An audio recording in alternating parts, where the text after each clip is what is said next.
아이들은 어떤 장래 희망 꿈을 많이 꿀까? 경험상으로 압도적인 건 사실 유튜버 같고요. 1인 크리에이터. 네. 기자를 꿈꾸진 않다.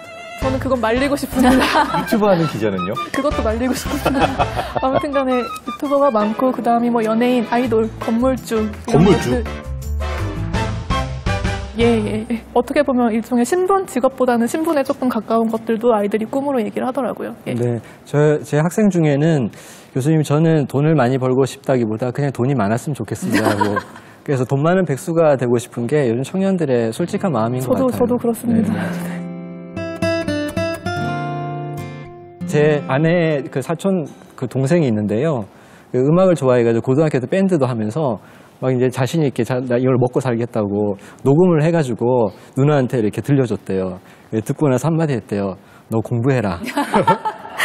그래서 특출한 재능이 없으면 그냥 공부를 하는 것이 가장 안전하게 먹고 살 수 있는 선택이었다는 거거든요. 그래서 뭐 명문대를 못 가더라도 나는 저 줄에 서야 돼라는 생각으로 모든 학생이 자기의 개성을 포기하고 그렇게 달려왔던 것이 아닌가 생각하는데요. 근데 지금 뭐 그 학부모들 대상으로 조사를 해봐도 여전히 이제 선호 직종은 한 20가지 안에 다 들어오거든요. 그래서 뭐 조사, 뭐 공무원, 그리고 뭐 대기업 직원이라든지 뭐 이렇게 쭉 들어있는데 사실 이렇게 열망이 집중되어 있는 거잖아요. 이제는 기업이 필요한 인재들도 과거와는 다른 모방형 인재가 아니기 때문에 그런 점에서는 기존의 선택이 꼭 안전한 선택이 아니라 오히려 기대값이 더 낮아진 상당히 불확실성이 큰 선택, 위험한 선택일 수도 있다는 생각이 드는데 그 대학을 졸업해서 부모님들이나 학생들이 원하는 기업을 갈 때 정말 필요한 능력은 무엇인지에 대해서 조사를 하기 시작을 했어요. 그래서 구글이라든지 다른 IT 기업들, 외국계 기업들하고 같이 이제 그 토론에 참석을 했고, 우리는 이쪽의 분야에서는 공통적으로 저희는 학벌을 보지 않습니다. 오히려 학벌이 굉장히 방해가 되는 요소입니다. 왜냐하면 저희는 우리가 필요로 한 이 업무를 해야 되는데 학교가 오히려 방해 요소가 되는 경우가 굉장히 많아요. 뭐 무슨 서울대 뭐 무슨 과를 나온 거는 전혀 상관이 없는 내용인 거죠. 저희의 능력은 계속해서 배울 수 있는 사람인데 자기가 배워서 이거를 나 혼자만 잘하고 나 혼자의 영달을 위해서 하는 사람은 저희는 인재라고 보지 않습니다. 전혀. 이거를 최대한 다른 사람의 성공에도 성장에도 기여를 해야지만 이게 인재고 능력이 있는 사람이에요. 자기 혼자 시험을 10년간 열심히 쳐서 그 시험에 당첨이 됐다고 해서 평생의 기회를 준다는 거, 그 사람이 공정하게 경쟁을 해서 잘 됐다고 그 사람한테 모든 권한과 모든 기회를 모두 준다는 이거는 정말 말도 안 되는 상황인 거죠.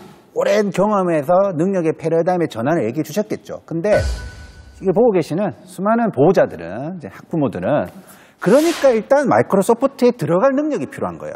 그러니까 봐봐, 이 좋은 기업은 이게 사람을 평가하는 것도 차원이 다른 거야. 그러면 그다음에 어떤 능력을 켜보 이런 얘기 있잖아요.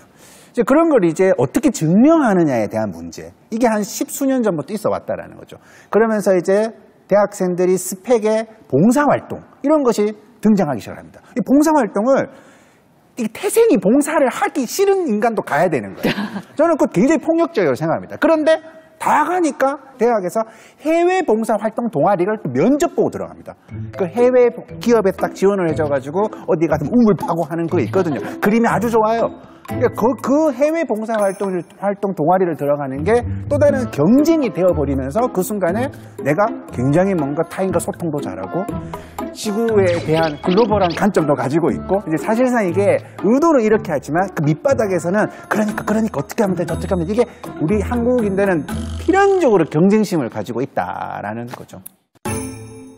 사실 저가 이제 30대 초반이니까 뭐 대학생들하고 그나마 가까울 것 같기는 한데, 저 같은 경우는 이사님께서 말씀하시는 그 우리는 이제 이러이러한 인재를 뽑겠다고 하고 그 어떠한 스토리가 있는 걸 원한다라고 하셨을 때 제 머릿속에 처음 지나간 생각은, 그러면 그 스토리를 쌓으려면 또 어떤 스펙을 위해서 학원을 가야 될까, 이 생각이 가장 먼저 들었거든요. 근데 아마 저와 비슷한 연령대 또는 저보다 어려서 경쟁이 더 치열한 대학생들은 이렇게 생각할 확률이 높다고 생각을 해요. 그러니까 이게 뭐냐면, 능력도라는 게 우리 사회가 어떤 무균실이 아니잖아요. 이미 불평등이 존재하는데 그 불평등이 존재하기 때문에 능력의 차이가 생기는 거를 마치 능력의 차이가 있으니까 불평등은 당연하다라고 정당화하는 것처럼 해석이 되는 경우가 많은 것 같아요.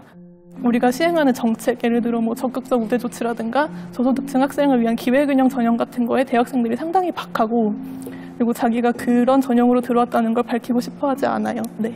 그래서 이 능력주의라는 게 아까 작가님 말씀하신 것처럼 성적에 마치 학생들을 억누르는 것처럼 능력주의 담론이 점점 협소해져서 오히려 대학생들이 자기가 체감하는 불평등을 더 크게 만들지만 그거를 고치기 위해 뭔가를 하기는 어렵게 하는 그런 기제가 되고 있지 않은가, 그런 생각이 좀 들었습니다.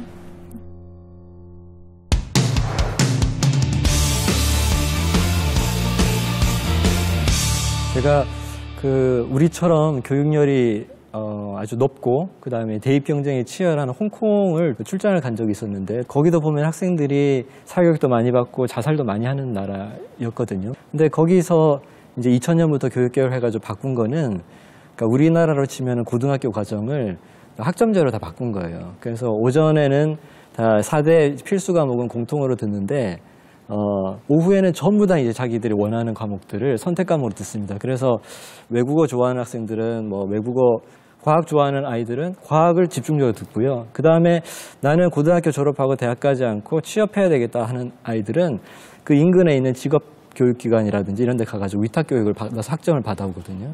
그래서 저마다 그 자기 미래를 위한 준비를 그냥 고등학교에서 할 수 있도록 하는 것이 그 중등교육개혁의 그 핵심이었는데요.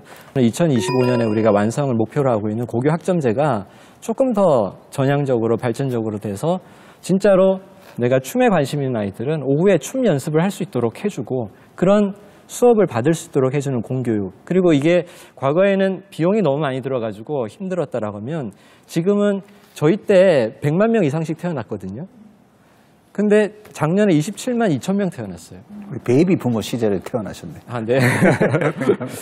그래서 지금 우리 할 수가 있습니다. 지금 우리 경제력으로 지금 우리 아이들 숫자를 보게 되면은 아이들 한 명 한 명마다 꿈을 살려줄 수 있는 교육을 우리는 지금 해야 되고 할 수 있는 시기라고 생각을 합니다. 그러니까 AI 기술이 이런 데 활용이 된다고 생각을 해요.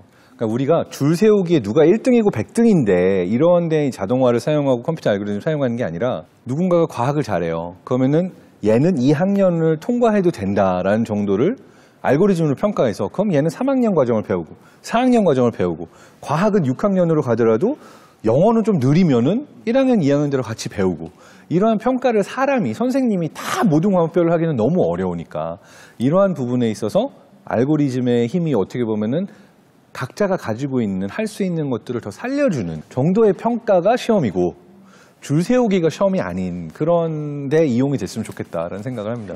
저는 크리에이터가 꿈이라고 얘기하는 게 저는 그렇게 부정적으로 보지 않거든요. 그러니까 왜냐하면 스스로 기회를 만들어내는 거잖아요. 그러니까 사실 과거와 현재의 가장 큰 차이는 스스로 기회를 과거에는 거의 만들기가 너무 어려웠다는 거죠. 그런 기회들이 거의 다 주어졌어야 됐고, 하지만 지금은 기회들을 자기가 크리에이션을 할 수가 있고, 그런 자기들이 스스로 이렇게 능동적으로 기회를 만들어낸 것들이 또 각광을 받는 시대가 된 거죠. 기업에서도 그런 능력을 각광을 받고 있고, 오히려 그런 기회들이 더 많이 적극적으로 또 만들어낼 수 있었으면 좋겠다는 생각이 들고.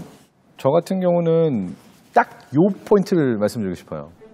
남들이 다 하고 있는 쪽에서 경쟁을 하게 되면 인간보다는 인공지능한테 질 거예요. 그러니까 왜냐하면은 정말 뭐 내가 방사선과 의사가 되건 아니면 내가 정말 판사가 되건 많은 부분에 있어서 정말 인공지능이 인간이 굉장히 많은 작업을 하고 있는 부분들에 대해서는 들어와서 더 좋은 어떤 보조의 역할을 하게 될 거거든요. 그렇다면 미래인재의 답은 사람들이 잘 없는, 데이터가 아직 없는, 어떻게 보면은 뻘짓이라고 할 수 있는, 한 번도 해보지 않은 분야에서 경쟁을 하면 그 가능성이 있다. 막 정말 수학 능력이나 국어 능력이나 이러한 형태로 평가를 하기보다는 무언가를 관찰하고 얼마만큼 거기서 핵심을 뽑아내서 새롭게 조합하는가라는 형태의 새로운 그런 지능과 능력에 대한 평가 기준도 필요하지 않은가라는 생각도 듭니다. 사실상 우리가 미래의 교육 패러다임을 어떻게 바꿔나가고 이런 것도 굉장히 중요하지만, 어떤 시대도 그런 새로운 패러다임에 다 흡수될 수가 없다라는 거죠. 그러니까 좋은 사회라는 것은 이미 지금 AI가 대체하고 있는 노동 직군들, 그러면 그 밑에 있는 진짜 사람 노동자들은 상상할 수 없는 처우를 받고 산다라는 거죠. 그런 지점까지도 우리가 미리 어떤 완충제를 만들어 놔야지만 사회가 좋아진다는 것이죠. 그래서 저는 무너진 사다리를 복원한다 이런 말 자체가 조금 아쉬울 때가 있어요. 뭐냐면 어떻게 하면 개천에서 욕 나느냐라는 질문 자체가 이제는 개천에서 욕이 나지 않을 때 우리가 어떻게 해야 되느냐, 그러니까 개천을 어떻게 바꾸어 나가야 되는 문제와 영원히 그것이 개천이라 할지라도 그것은 사회 구조의 문제이기 때문에 그 개천에서 살고 있는 사람이 절대로 사라지지 않는다는 거죠. 그러면 그 개천을 바꾸는 작업과 개천에서 살더라도 그 사람이 자신이 인간의 존엄성을 무시당하지 않고 뭔가 수치심을 느끼지 않고 어떤 노동을 하더라도 행복할 수 있는 그런 토대까지 좀 함께 만들어 고민을 해야 되는 시기다라는 거죠. 그러니까 저는 이게 아까 한 번 더 가지하는 분야에서 경쟁을 하라, 그러니까 일종의 개척을 하라라고 말씀을 하셨는데 저는 그게 사다리를 다양하게, 크고 작은 사다리를 다양하게 만드는 걸 이해를 했거든요. 내가 잡은 사다리가 썩은 사다리여도 다른 사다리로 옮겨 탈 수 있는 그런 완충할 수 있는 탄력적인 게 있어야 되는데 그거 같은 경우가 교육에서는 뭐 교육복지가 될 수가 있고 사회안전망 차원에서는 기본소득 같은 게 될 수도 있는 거라서 이거는 교육에만 한정해서 학생들한테 꿈을 다양하게 가져라 해서 해결될 얘기는 아닌 것 같고 우리 사회가 좀 그거에 맞춰서 갈 수 있는 것들을 같이 논의를 해야 되지 않을까 싶습니다. 우리가 교육을 통한 사다리라고 하는 것은 그래도 이거를 한 칸 한 칸 올라갈 수 있는 힘을 교육에 길러준다라는 그런 뜻인데 사다리가 길어진다라는 것은 사실 하위층하고 상위층 간의 격차가 커진다라는 거죠. 이제 빈부격차가 커지는 요즘 세상을 이야기하는 건데요. 근데 그동안 보니까 한 방향으로 가다 보니까 이게 너무 힘들고 답도 안 나고 세상은 변하고 있는 거예요. 그래서 여러 개의 사다리를 만들자 혹은 사다리를 이렇게 눕혀가지고 예를 들어서 다리로 만들어서 수포자는 그 고비를 넘어갈 수 있도록 앞으로 미래 사회에는 여러 가지 또 도전들이 있고 협곡이 있을 텐데 그것들을 건널 수 있게 하는 그래서 그 배움이라는 것이 학령기에 딱 끝나는 것이 아니라 평생에 걸쳐서 배울 수 있는 권리를 그렇게 실현할 수 있는 그런 다리가 되도록 만들어주는 것이 어떨까 이런 생각을 합니다. 마지막으로 이렇게 오늘 또 얘기 나눠봤는데 어떠셨는지 소감 한마디씩 짧게 좀 말씀해 주실까요? 이제 좀 능력 있는 사람에 대한 데피니션도 좀 다시 생각을 했으면 좋겠어요. 능력 있는 사람이 정말 좋은 시험을 잘 쳐서 돈을 많이 벌어서 뭐 훌륭한 포지션을 잡거나 뭐 혹은 막 좋은 화려한 삶을 사는 게 아니라 능력 있는 사람은 다른 사람의 성공이나 더 많은 사람한테 더 좋은 영향을 미치는 사람이 능력 있는 사람이다라는 걸로 교육의 목표를 좀 바꿨으면 좋겠다는 생각이 마지막으로 듭니다.